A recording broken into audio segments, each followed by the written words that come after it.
AB48 news Gujarat. હવે નજર કરીએ આજના મુખ્ય સમાચાર પર. અંકલેશ્વર જેડીસી વિસ્તારમાં ઓનલાઈન મોબાઈલ વેચાણના બહાને એક યુવાન સાથે ₹53,000ની છેતરપિંડીના ગુનામાં સંડોવાયેલા આરોપીને પોલીસે સુરત ખાતેથી અટકાયત કરી હતી. તાજેતરમાં સુરતના મોટા વરાછા વિસ્તારના રહેવાસી અવી મુકેશભાઈ ખેનીએ પોતાનો મોબાઈલ વેચવા ઓનલાઈન એપ પર જાહેરાત મૂકી હતી.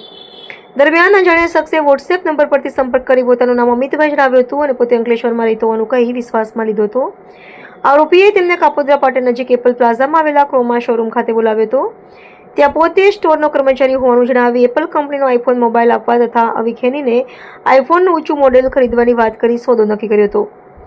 આરોપીએ બિલ બનાવવાનું કહી ફરિયાદી પાસેથી ગૂગલ પે મારફતે ₹53,000 ટ્રાન્સફર કરી લીધા બાદ સ્થળ પરથી ફરાર થઈ ગયો હતો. છેતરાયાની જાણ થતાં ફરિયાદી અંકલેશ્વર જીઆઈડીસી પોલીસ સ્ટેશનમાં ફરિયાદ નોંધાવી હતી.